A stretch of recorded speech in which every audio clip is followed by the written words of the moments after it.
champions. And then this, of course, there'd be this. Oh, and yeah, put some respect on Clayton Kershaw's name now and forever. Watch LeBron coin washed Clayton. I could see that one coming next. All right, let's play a little take your pick. Brandon, which Los Angeles superstar legacy was more impacted by this past title? Clayton Kershaw or LeBron James?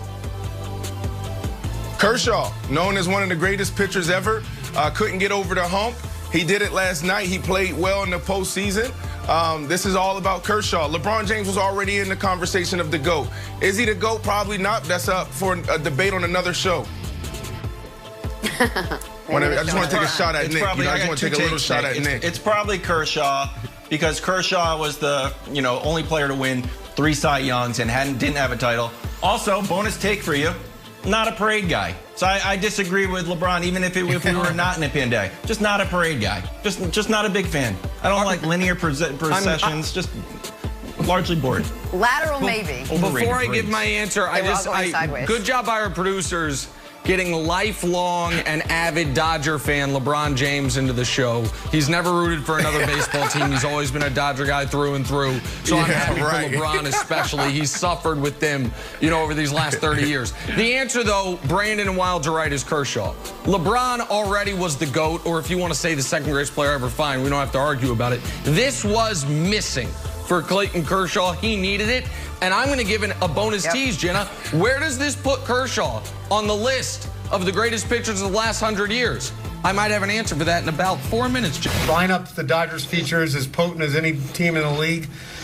Personally, I felt Blake had done his job and then some. Mookie coming around for the 3rd time through.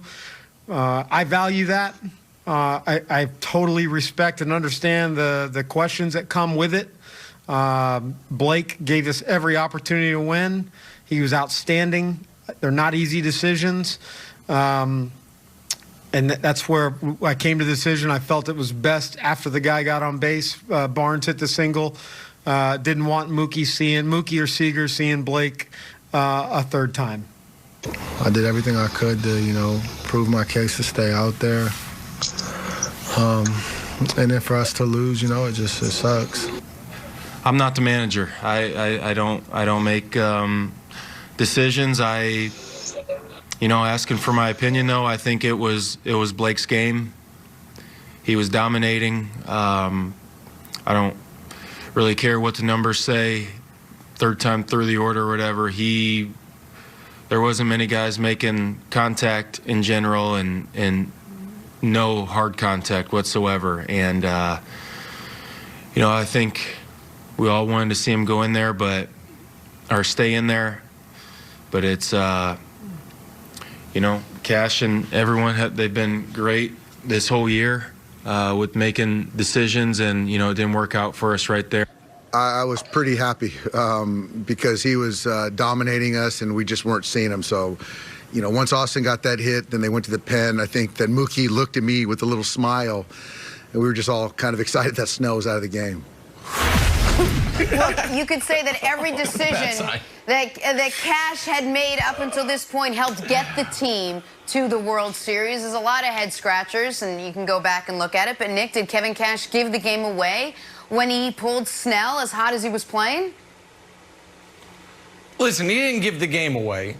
Obviously, though, it was the wrong decision.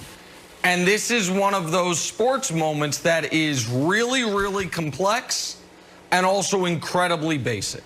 The complexity of it is it has to do with the Rays' approach. This approach is why they got there. The way they have handled Blake Snell all year, who has not gotten through a 6th inning once the entire season. The complexity of modern baseball and 3rd time through the order and of trusting the numbers and all of that. The simplicity is this. The Dave Roberts quote. If for one moment Dave Roberts was allowed to make a decision for the Rays, you know what decision he would have made? Get Blake Snell the hell out of here because we can't hit him. And you should, in sports, before you make any major managerial decision, ask yourself one final question. Is my opponent hoping I do this? And if the answer to that question is yes, then don't do it. Dave Roberts could have managed both teams in the 6th inning last night, and nothing would have changed. And so, Wilds, I feel like this is where, and this is going to end with people saying, this is why you can't trust the numbers. The numbers got the Rays to this point. But this is why you don't simply have an automated manager. This is why you let it be a human being and not a spreadsheet, Wilds, because there does have to be an allowance for feel and situation. And the feel and situation of this game last night was, we got to let Blake get through this, or at least attempt to. And by the way, Wilds, if you weren't going to let him go a third time through the order, then don't let him start the inning.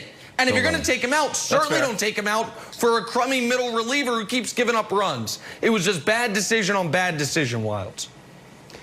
So the thing that I have an issue with is the pure surprise on Blake Snell's face and his post-game quote when he's like, I tried everything. Like, are you sure you did?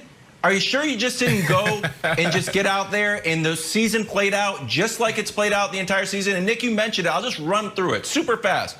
These are how many innings he pitched this year. 2, 3, 3, 5, 5, 5 2/3, 5, 5, 5 1/3, 5 1/3. Postseason, 5 2/3, 5, 5, 4, 4 2/3, 5 1/3. Where's the big surprise? Like, did he hear 1-7 in there? Did he hear 1-9 in there? Did he hear one Babe Ruth-esque 11 innings in there? Like, it's not happening.